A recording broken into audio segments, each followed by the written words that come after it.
The Aggies, the Jazz, the high schools. If it's the sport you care about, we're talking about it. The Full Court Press on Sports Talk Radio, 106.9 FM, 1390 AM. The Fan.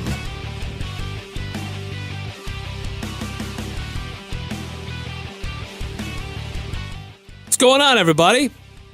Good afternoon. Eric Frandsen, Ajay, Salvesen. Watch yourself over there. Just clock the mic. Low-hanging fruit. Or branches or whatever. Okay, calm down. So, how was your Wednesday? A little busy, but you good. You were here a lot today. I was here a lot today. That's not a joke. I was here a long time today. I got a taste of the Eric Frandsen life. And how did it taste? Well, I don't get the Eric Frandsen rewards of getting dinner. You know, getting a fancy dinner at a fancy place to, compensate from all my time here. So, they didn't have the usual table set aside for you? No. With the red tablecloths and the candlelight, it wasn't there. So, I understand. You're at... just one day. You're at this high level. Work into it a little bit. Work into it a little bit. Yeah. I'm going to be here a lot in the next 2 weeks. Did you get the valet parking when you came to work today? No, I freaking got kicked out of my spot. I had to go parallel park. And you know what? In India, we don't parallel park. So I struggled mightily. I may or may not have dinged a couple trucks. That will leave unsaid. but I got parked nonetheless. I'm happy about that. Hey, we talked about this yesterday. I want to reiterate it again today. Big shout out to all the participation we had on our show yesterday. Phone calls were great, were awesome. Yeah, that was a lot of great interaction show on Twitter. Yeah, that was a really fun show. People were willing to say, "Hey, this is why I don't go. These are the reasons why I can't make it to every game," and that's great. It's what we were looking for: positive feedback, honest feedback. We're not trying to put anybody down. Just trying to be aware of what are the factors that are out there that contribute to these non-sellouts.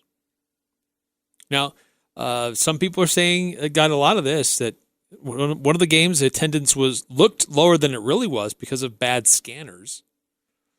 But, gosh, we're on the air. As soon as we get off the air, Utah State football announces this flash sale for the game this weekend. So if pricing has been an issue, we'll take advantage of that sale, that deal that they just put out. So trying to make it easy and relatively inexpensive to get you and your friends to the game. Because last thing we want is a host of Boise State people in that stadium on Saturday. This is a really, really important game. We're going to get more in the know as we go through the show today. On Wednesdays, it's an In the Know Wednesday. We get to do our own opposition research, if you will, as to what the opponent looks like for Utah State football. And we're going to do that today. Ajay, I wasn't able to make it because to an interview that you did earlier today, was having one of those fancy lunches, I guess. With the waiter has like the towel draped over his arm. Yeah, you got this little band playing songs for you while you're eating your violin. No, not a violin. It was more of a quartet of men. Is that what it was? Singing to you while you're eating your makes the lobster freaking lunch. Yeah. So I hope it was worth it. I missed the interview that you did earlier, so I'm really interested to hear what he has to say. A beat writer, somebody who has followed Boise State for a long time. He's really, really good. By the way, he's also an AP top 25 voter in the men's basketball. So he has some very nice things to say about the Aggies. He's very high on them. One of the very few that is, actually. And so he'll explain what he sees in Utah State and just how dominating they've really been in this 5-game stretch so far as the Aggies are in Jamaica. They had their first practice today. They just wrapped up. They get ready for Friday against LSU and then Sunday versus North Texas. Both games are on CBS Sports, and both games will have a pregame, I believe, from you guys. Actually, no. Well, yeah, you will. Of course we will. Because they play at, they play at 5 on Friday, so pregame will be at 4. Yes, correct. So they'll be during our show. Yep. Great. So we're going to not have any listeners. That's awesome. Gosh, dang it. I don't blame you. Go listen to them. They're good. Yeah, Al Lewis, Jalen Moore, they'll do a pregame, a full 1 hour. To my knowledge, nobody else does a full 1 hour pregame for Utah State. So a full 1 hour. I ain't doing this. Pregame. Because, doing the homework and prep, it's necessary. I'm out. I can't. So that'll happen at 4 o'clock on Friday, right up until 5. The game will start. And then as soon as the game concludes, Al Lewis, some thoughts from Jalen Moore, and John Russell will be in there taking your calls. So that'll happen Friday. And then on Saturday, KVNU Game Day for football will get underway at 6:30. So full 2 hours of pregame coverage, getting ready for the matchup between Utah State and Boise State. Mountain Division on the line here. Boise State is undefeated in conference play. They need to lose, and Utah State also needs Air Force to lose to really help them. But won't matter if Utah State doesn't win on Saturday. So we'll get more into Boise State, what we know about them, and what the coaches are saying about the Broncos this season. But before that, the other things are going on. Like tonight, Utah Jazz, they're playing the Minnesota Timberwolves again. Didn't they just play them on Monday? Yes, they did.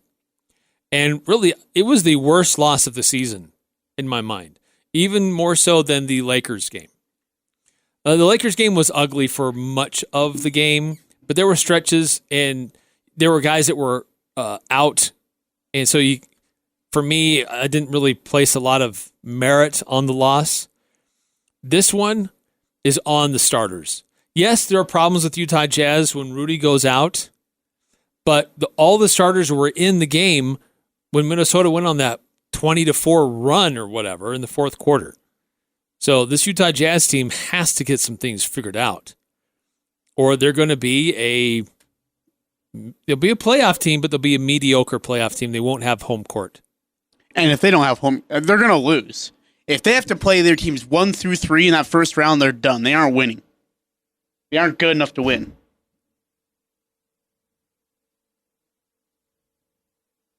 And so I like what you said. It's on Donovan Mitchell because he was garbage in the final stretch. He became this hero ball guy, which doesn't work. And then, Rudy Gobert just didn't get the touches, and the ball movement was horrible. It doesn't work. It doesn't work. And I thought with this roster, it was supposed to eliminate the whole hero ball thing. Instead, it's gotten worse. The other problem to this is Tony Bradley just flat out sucks. Like, he shouldn't even be... He doesn't fit in NBA basketball. In G League basketball, yes, he's good there. But in big time basketball, he should not even be on the court at all. He's your third string guy. I mean, there's not a lot of options. Yeah, there. but okay, sure. But I mean, look, when like you walk onto the court and DeAndre Jordan is laughing at you, and then in 3 of the next 4 possessions, he dunks on you. I mean, I think I've said it once before, I'll say it again. It's like going from boxers and briefs to Huggies and pull-ups. It just doesn't work. It puts more pressure, it should put more pressure on everybody else to deny those entry passes. Right? Deny the ball. Don't even let it get into the post. But they're so used to having that safety net behind them and Rudy Gobert to clean things up after them that they're letting more through than they should. So that's a big problem. Quinn Snyder did some experimenting with the lineup. He had Jeff Green for a while at the 5. That didn't work. No, that's not going to work ever. I know there was just experimenting, but then they thought, oh, yeah, no, this is going to be good. But I get it that teams are going to get big eyes and say, okay, Rudy's out. We're going to attack the basket. That's going to happen. But what you can't have happen is not being able to do anything on your end of the floor offensively. If they're going to get some points and they're just going to take advantage of the matchup, there's only so many things you can do there. Yeah, I'm with you. But what you can't do and what you have control over, should have control over, is staying where you are offensively. But when Rudy goes out, not only is it a liability defensively, but the offense also sputters. So big game tonight to see how this Jazz team responds and how they rebound. They have to respond. Like, this is a tough little road swing they've got going. There's a good, even next week, we have some early games. Speaking of which, we'll have an early game tonight, so it will shorten our show a little bit, but they have East games next weekend, and they need Ed Davis back. I know he's out for another, I believe, 2 weeks. He's going to be evaluated. He's reevaluated in about another week. Dude, that's not going to work. Like, we've got to go get somebody off the free agent pool, or anybody who's willing to be physical, because Tony Bradley is just not doing the job right now for us. Like, when I can't remember, I think David Locke might have tweeted it out, but the plus minus is significantly dropping off a cliff when Rudy Gobert goes out of the game. It is bad. Really, really, really bad. And Rudy can't play 48 minutes. That's asking too much of the guy. So they got to figure something out and figure it out quick. And like I said, even just go to the free agent pool and see what's living there.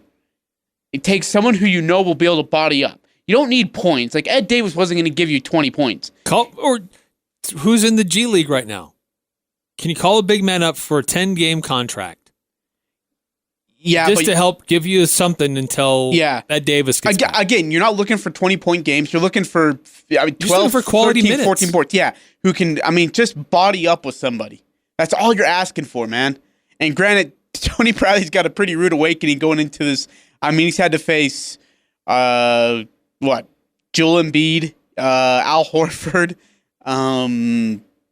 DeAndre Jordan, Clint Capella. He's faced a few tough big guys, but he is just no match for anybody right now in the NBA.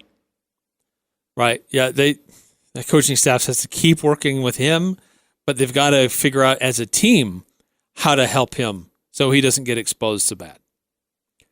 Well, pregame coverage will be about 5:50 for us right here on The Fan. Tip-off at 6. Jazz are at Minnesota. One of those rare scenarios where you play a team on one night and 2 days later you play the same team. This doesn't happen with much regularity. The Jazz, it happens with them occasionally. This early in the year, it seems a little silly. But for coaches, they kind of like the exercise it puts them through to prepare them for the postseason. But what is that, 4 months away, 5 months away? So, yeah. How much are you really going to remember from that one trip to back-to-back Minnesota thing you did in November? Look back all the way to that one, right? It's late April. Yeah. No, it will. It's. And there's a lot of film, like you said. There's a lot of filming games in between. So, yeah, and it's a long stretch. I know it's really early in the season, but even as early as it is right now, the Jazz just aren't. They aren't a good basketball team right now. I know Tony Jones continually sticks up for him. And he continually sticks up for Mike Conley, no matter how bad he's shooting. But at some point, you got to look at it and say, look, we got to make some changes here just for at least a little bit until things settle down. Well, what changes do you make? Get Ricky Rubio back in training for Mike Conley. What options are there? I don't know. Maybe Dante Exum will fit. I don't know. Dude, I'm desperate. I think Dante... This is bad, man. We're losing games because we're just not getting execution and not getting production. Right. There is a problem with the second unit. And I thought this Jazz team was going to be pretty deep and experienced, that they could be okay. But they're having problems. They don't have somebody that can attack the rim. They have liabilities on defense. Having Dante Exum back, I think, will help. He's not the total answer, but he does provide a better defender on the perimeter and denying the entry pass into the post. Incidentally enough, the Jazz are favored tonight. Jazz are favored by 3 in Minnesota. Really? Dude, Karl Anthony Towns is going to have a heyday with Tony Bradley. If I'm Karl Anthony Towns, if I'm the coach, I use my minutes smartly here with Cat and say, you know what, we're gonna just kind of I guess, strategically use him so when Rudy Gobert's off the court, Cat's on the court because Tony Bradley would be on the court. And then I just abuse him. I just abused Tony Bradley. Because he couldn't handle him earlier in the week. What makes you think he's going to handle him now? Well, it's not like he was getting overpowered physically by Karl Anthony Towns. Cat was killing the Jazz beyond the three-point line. So their inability to close out and get him off where he was comfortable shooting. I mean, he raises, 2 inches off the ground when he launches those threes? So tonight will be really interesting to see the adjustments the Jazz coaching staff makes. Yeah. How quickly do they turn around and make things different to give themselves a better shot at winning the game than what they did on Monday night?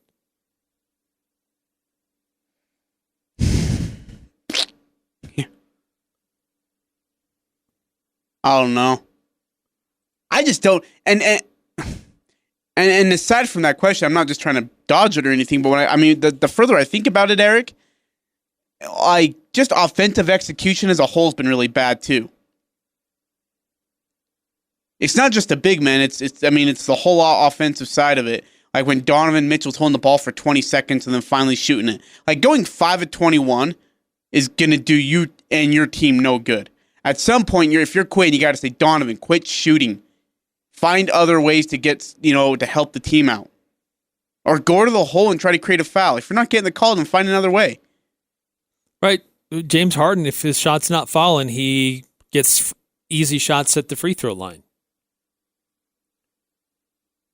So the evolution of Donovan Mitchell. Mike Conley. Yeah, how much longer do we still use the excuse he's just got to get familiar with his surroundings? Yeah, and that's the other problem. Like, Mike Conley should be familiar with it. He's been in the league long enough. Like, the whole thing of, he'll be fine, he'll get into it, he'll be okay, that I'm hearing from certain people. No. Stop. It needs, we're far enough from the season, that shouldn't be a problem. You should be able to start scoring. It's the same basket, it's the same basketball, it's still a basketball court. Figure it out. You've been in the league long enough. So, but yeah, Mike Conley's got to be much better. Right now, I would have took Ricky Rubio over Mike Conley if I knew Mike was going to be this bad. I would have took Ricky in a heartbeat. Ricky's a facilitator. Conley's not a bad facilitator either. Conley does have the ability to hit the outside shot. Ricky was wildly inconsistent. I still think. Yeah, but Ricky was a better defender. I had to think about that. Yeah, I take Ricky as a defender over Mike Conley. And by the way, Mike Conley hasn't been great offensively consistently. There's no consistency out of him. I thought that's what was supposed to be so good about Mike Conley. He's not consistent. I don't know why people defend him so much. I don't get it. Something else I don't get is the Portland Trailblazers signing Carmelo Anthony. My gosh. And by the way, he was not good. Made his first bucket. Trailblazer. Yeah. Is it sustainable? Man, I don't know. I don't think so. No, it's not. It'll sound great now, but it just seems like a desperation move for Portland. Yeah. Are they really in that much of trouble that they need to sign Carmelo Anthony? He'll be such a liability on defense. Here's my question. Does he make it to February? I think he'll probably still be on their roster, but how many minutes he gets? Yeah, I don't know. Okay, so he started, right? Does he start in February? No. Yeah, I don't think so either. I don't even know if he makes it to February because his minutes will diminish, and as they diminish, he's going to get frustrated, and it's going to be Houston all over again. He's just going to leave. I don't know what Portland was thinking. I think Houston, and maybe I think other NBA teams were kind of like, what in the world? Yeah, that's just not good. He's a gym hero when he's playing all by himself. Making shots. Yeah, if it was 1-on-5, look, this works great because he can shoot every time, but it's not. There's 4 other guys. And by the way, 2 of those guys are really good players. When Damian Lillard comes back to play, It's going to be Damian, CJ, and Carmelo on the court together. Yikes. Portland Trailblazers are currently 5-10. Yeah, it's bad. They are the second worst in the West. They are easily the most disappointing team in the NBA right now. Yes, absolutely. And they just, did Pau Gasol, he's done, right? I guess they're going to find like a coaching thing for him to be a part of because his rehab just isn't going as smoothly as they hope. So he's actually going to be, they're working in a deal where he'll just be Pau Gasol was going to Portland? Yeah, I think so. That's what it said. Hold on. I have this. I just saw this and I read it today. Gasol waived by Blazers. Yeah. Okay. Yeah. In the last hour. Yeah. So the rehab on his left foot it was his left foot, wasn't it? If I remember right. I think it was surgery. Yeah. Rehab his left foot. Yeah. And so they're going to try and make him into being a coach now to help out with the team, which they could use a lot of help from a future Hall of Famer. Feel bad. He's had a heck of a career. I think this does it for him, though. I think he's done after this. Signed a 1-year deal with the Blazers in July. Wow, I missed that one. Yeah, you did. Currently, I mean, the standings in the NBA are kind of screwy. Lakers are number 1, only 2 losses. Rockets are number 2. Followed by the Denver Nuggets, the LA Clippers, Dallas Mavericks, then the Jazz, followed by the Timberwolves and the Phoenix Suns. Before the season began, a couple weeks into it, would you have expected to be to see those teams as your top 8 in the West? Who is it again? I wouldn't.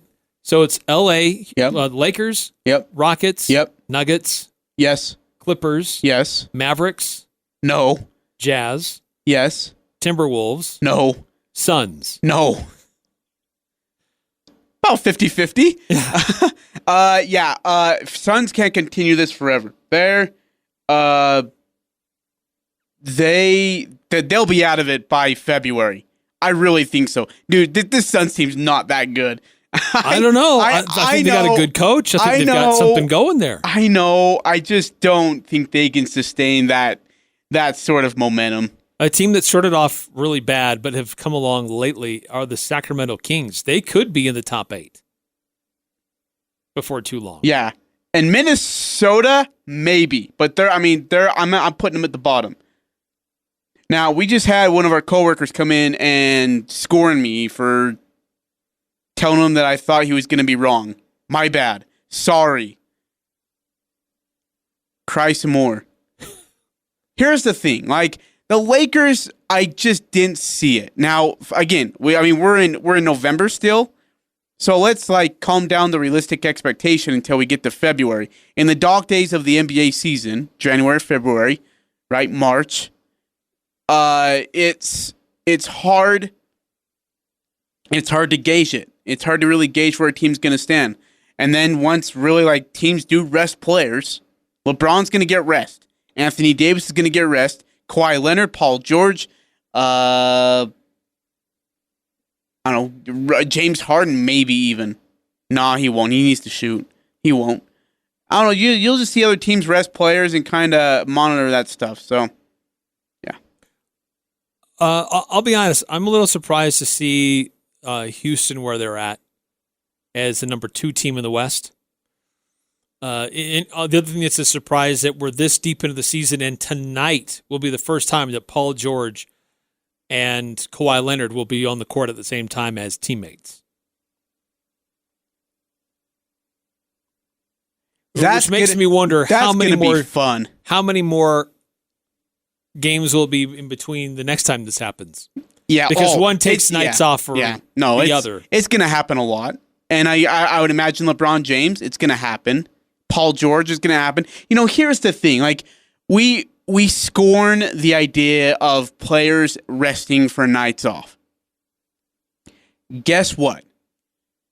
Kawhi Leonard played 66 games last year and then was fresh for the playoffs to start the playoffs and then looked dog tired and beaten up by Game 7 of the NBA Finals.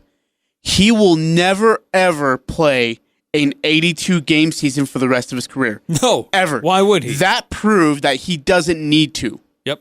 But at the same time, Eric, this also gives a lot of credit and a lot of value and a lot of appreciation to guys like LeBron James, who did it a lot, Kobe Bryant, who did it numerous times. True. To Tim, well, no, not Tim Duncan. I'm going to erase that one immediately.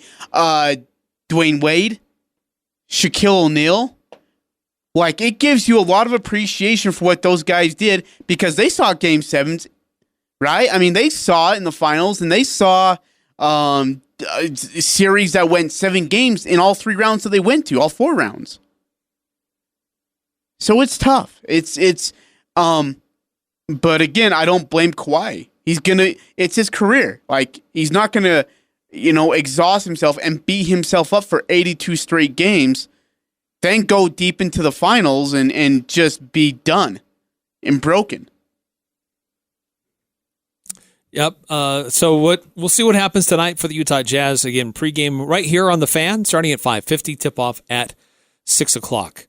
Coming up next here on the Full Court Press, Utah State became bowl eligible this weekend. So we've kind of held off on looking at any bowl projections. We looked at a few earlier in the year, and then we've held off because we just frankly weren't sure if Utah State really was going to be bowl eligible and really make it. Well, technically they are bowl eligible now, so we've opened ourselves up to that again. So what are the quote-unquote experts saying about where Utah State might go bowling? And also coming up this hour, our Full Court Press movie quiz and a conversation I had yesterday with linebacker Eric Munoz. That guy has had quite a last couple of days. So we'll hear from him coming up on the Full Court Press. Interviews, analysis, and a little bit of fun mixed in. The Full Court Press on Sports Talk Radio, 106.9 FM, 1390 AM. The Fan.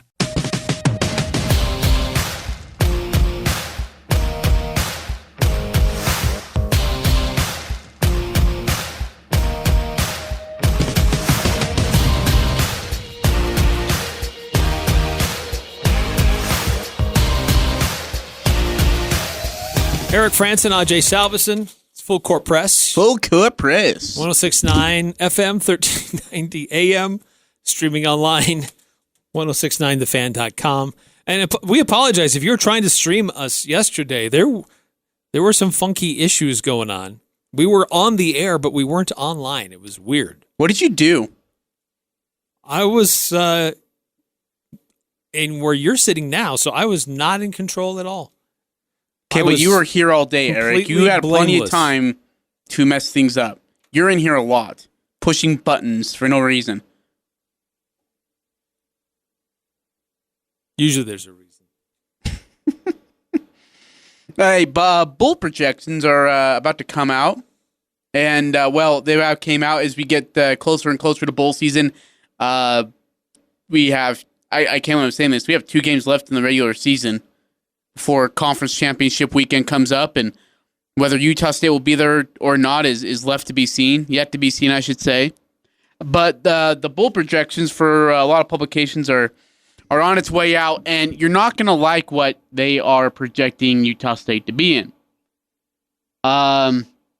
USA Today. Well, in fact, let's do this here first. Let's do the playoff, okay? So in the playoff, according to USA Today, it's Ohio State and Clemson and LSU and Oregon. And then they have LSU versus Clemson in the championship. The Sugar Bowl would have Oklahoma, Alabama. The Rose Bowl would have Penn State and Utah. The Orange Bowl would have Virginia Tech and Georgia. And the Cotton Bowl would have Notre Dame and Memphis. That would be a bad game. Yucky. Armed Forces Bowl would have Buffalo versus Air Force. The Arizona Bowl would have Wyoming and Arkansas State.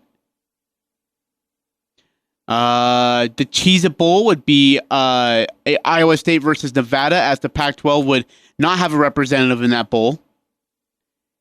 What bowl is that?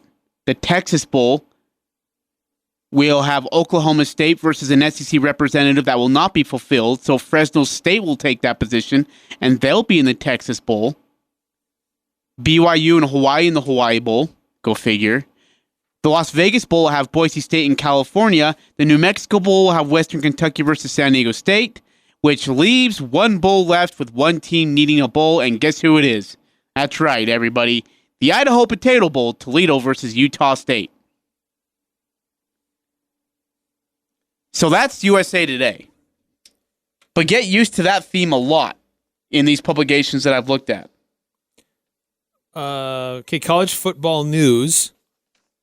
They put theirs together. I'm just focusing on the Mountain West Bowl or teams. Okay, fine. Do that. The New Mexico Bowl, Nevada and Southern Miss.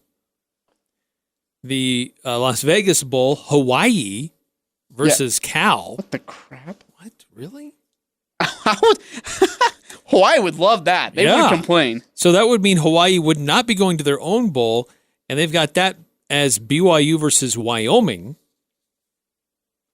The Mountain West team going to the Cheez-It Bowl, Kansas State versus San Diego State. The Arizona Bowl, Georgia Southern versus San Jose. I don't know how San Jose becomes bowl eligible. They got to win out.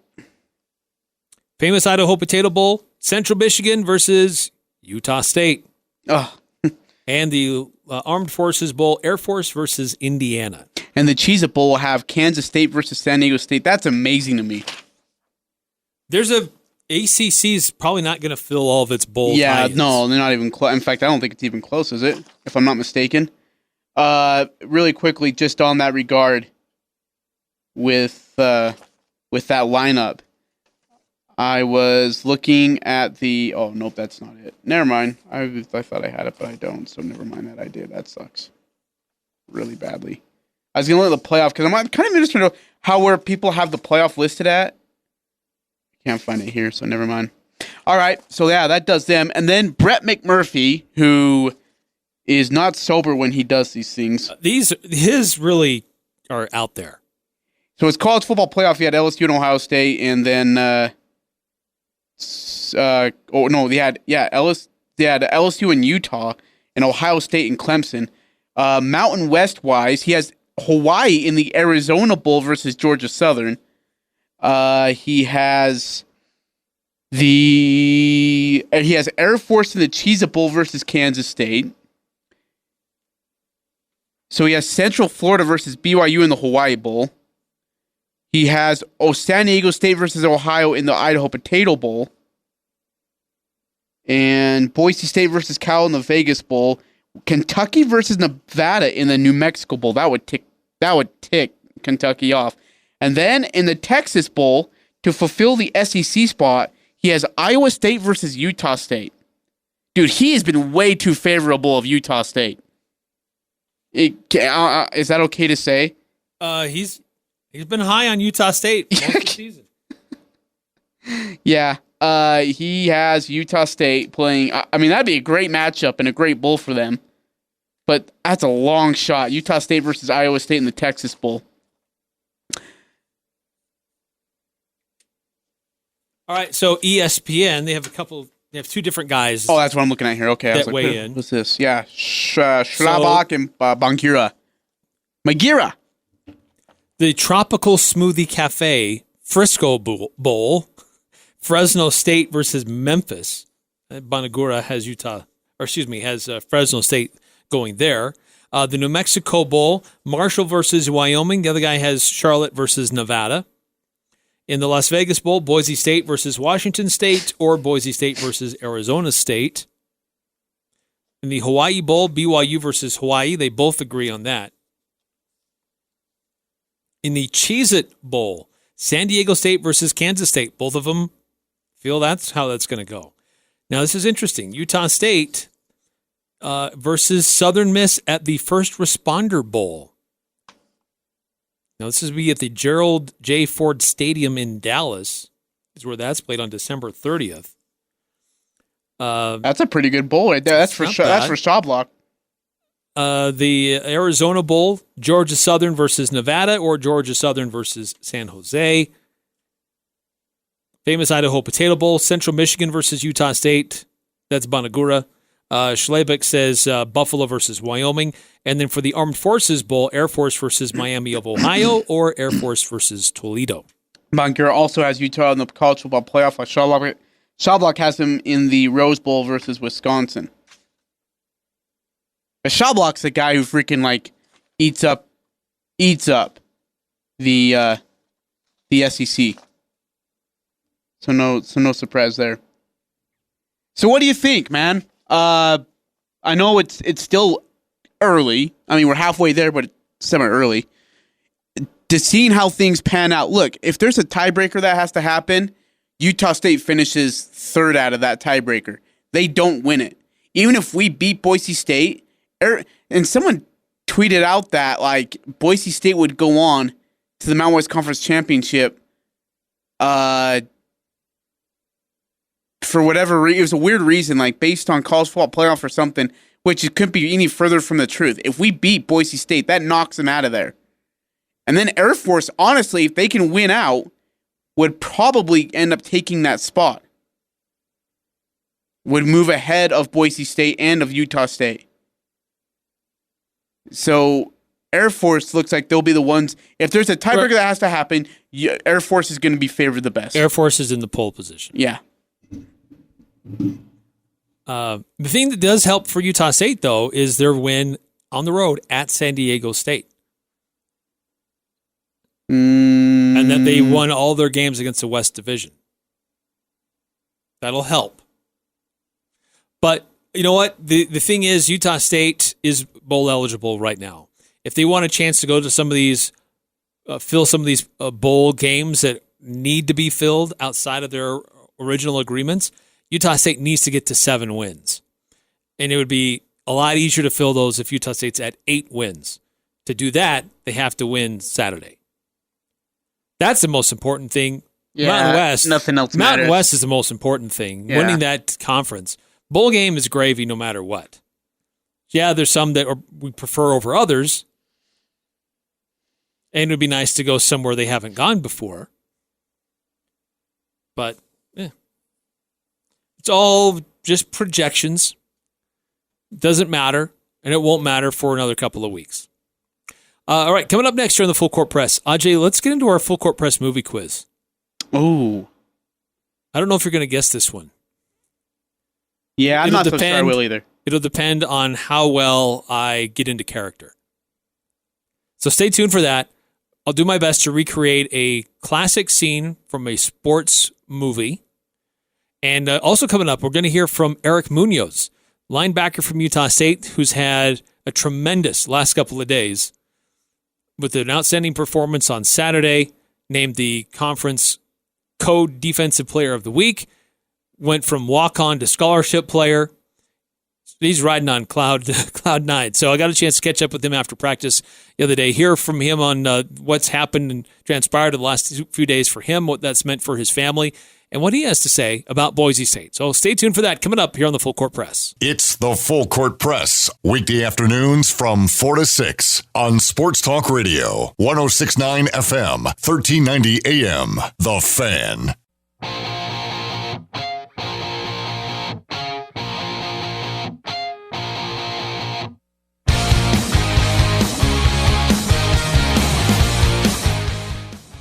Eric Frandsen, Ajay Salvesen. Hey, let me ask you something. Would a bowl game, like if you were to be a part of that committee at Utah State, whatever, would you rather play your bowl game before Christmas or after Christmas? After Christmas. Why? Just I think you'd have more opportunity for fans to get there. Without conflicting with other plans that people might have. Could you imagine? I shouldn't say this. But if they play that game close to home, so Phoenix, Las Vegas, because when's the Las Vegas Bowl, Eric? When is it? The 21st? Oh, is that the 20? Oh, is that an early one? Yes. Oh, okay. Yeah, it's December 21st. It's a Saturday, so that'd be great. I mean, people would make it to that. If they played a game that's close to home, because Utah State men's basketball plays like Greensville or Evergreen, something, Oregon. Oh, attendance might be rough for that game. For the men's basketball game, not for the bowl game, I'm saying. Again, we wouldn't gripe about it. Yeah, no, not at all. Look, if you're in Phoenix, Arizona getting ready for, hopefully you'd be able to go. I mean, we always send Craig or Al or me or somebody at some point we got to say, you know what? Let's send Eric and go and get us some good coverage of the Utah State bowl game. And I got family down there. Yeah, got family down there. It'd be hard for me to find a place to land. Oh man, that'd be nice. So you don't even have to pay for a hotel or anything. Oh, you're going. Oh, you're freaking going, dude. You're on. That's awesome. We'll get live, in-depth, right there on the spot coverage of the bowl game. That'd be great. With me like hanging out by the pool. Yeah, soaking up the sun. The game's going on. And you're like, you know what? Just listening to the TV here, and I'm actually at the beach too. There's a big wave. There's a big wave coming up here, Just folks. did another lap around the Aggies, pool. I think, have scored. I'm getting bad reception here. Hold on, let me hit my TV. Yeah, okay, there we go. Yep, I see. Someone has just scored. Don't splash, kids. Hey, put that shark down. Put it down. Sorry. No, that would be a great one because it's a few days after Christmas. I think people could travel there. Yeah. There's a number of Aggie fans in Arizona, Aggie players that are from Arizona. Look at you try to promote them to get to that bowl. That would be awesome. That'd be great. Eric, it's that time. Okay, as you know, do you have your intro ready? Do I have my intro ready? Yeah, our future presentation. No. Eric, you know the drill. I have to babysit you through these things. It's unreal. It's unreal. But it is time for that very special segment that we have. There's two important segments in our radio show. One, Captain Craig Smith moments, right? We're going to talk about Captain Craig Smith and get his thoughts on what's going on in the Utah Worldwide of Sports. And this.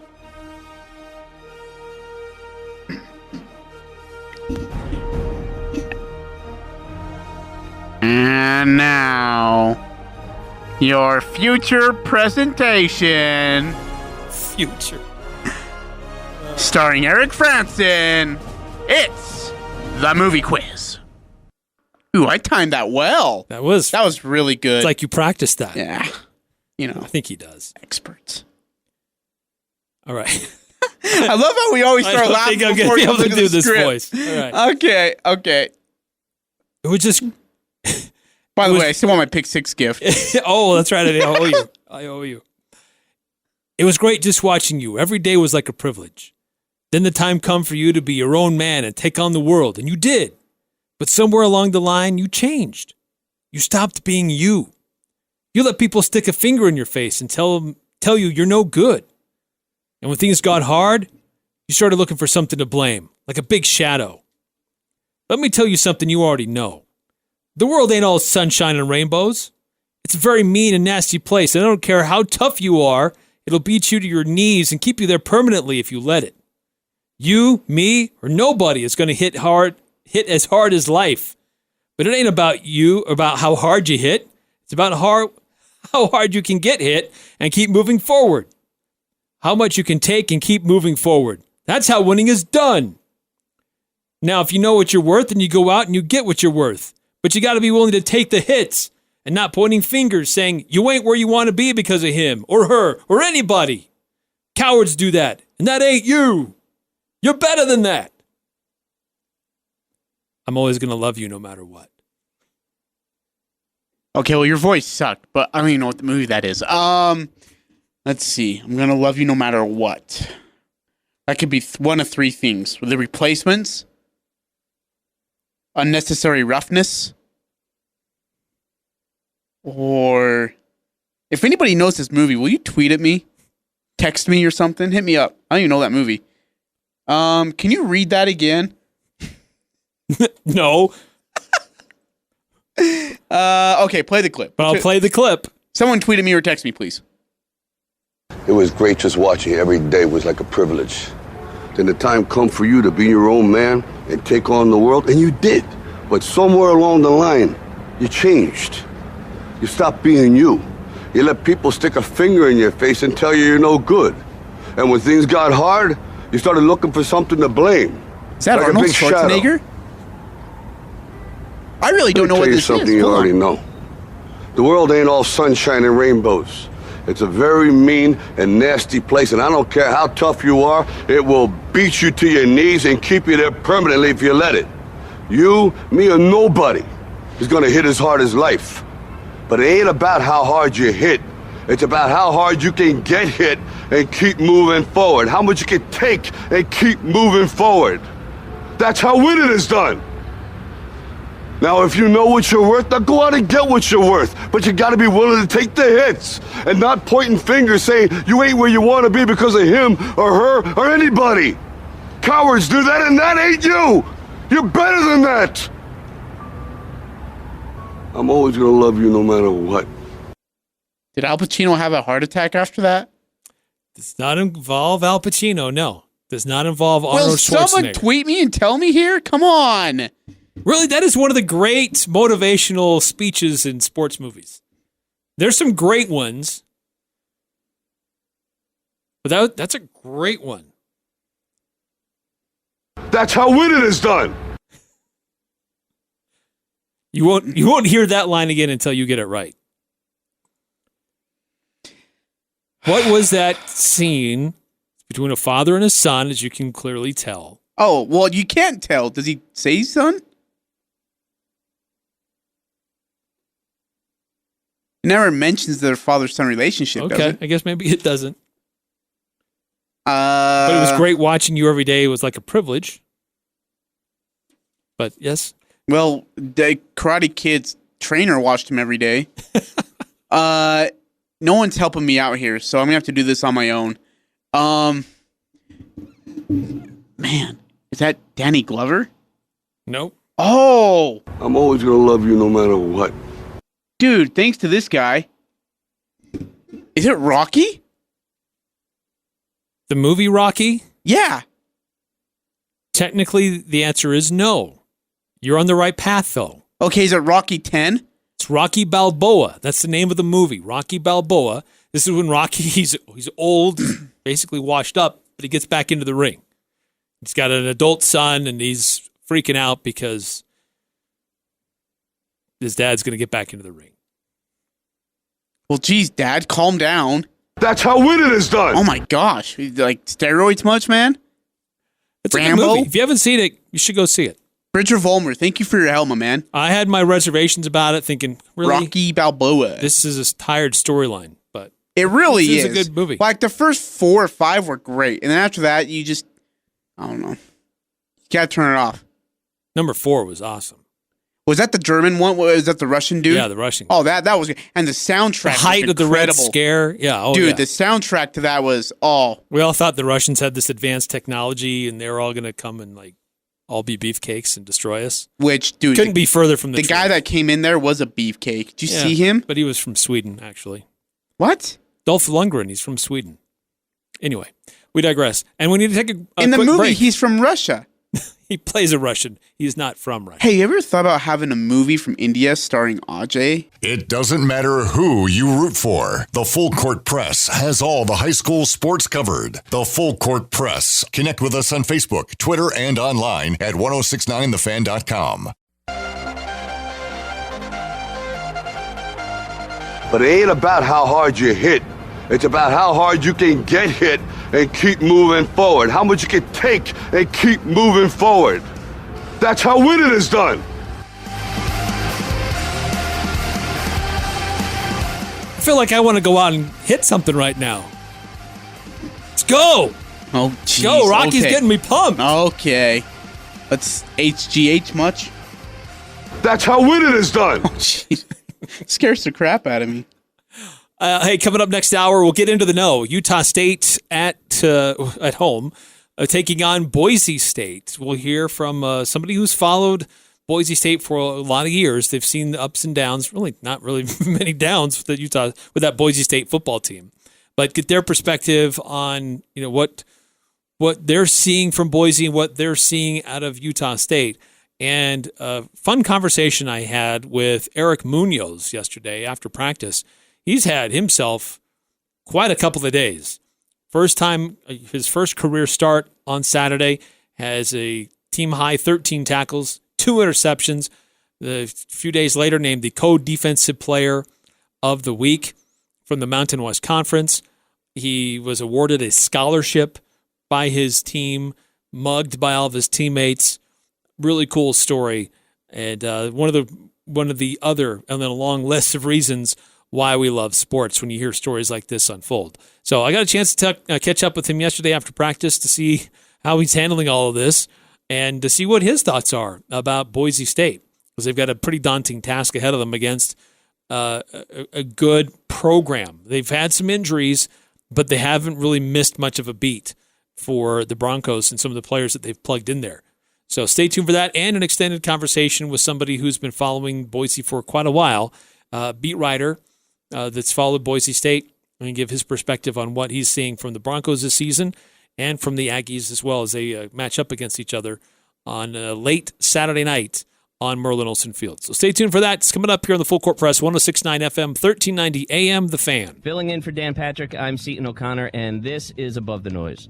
Not sure if you caught it, but Rob Gronkowski made a big announcement on Tuesday. No, he's not coming back. He wanted to let everyone know he's hosting a Super Bowl beach party. Now, it would be breaking news if he wasn't hosting a Super Bowl beach party. But later in the day, he said that he's not ruling out a return to football, just not this season.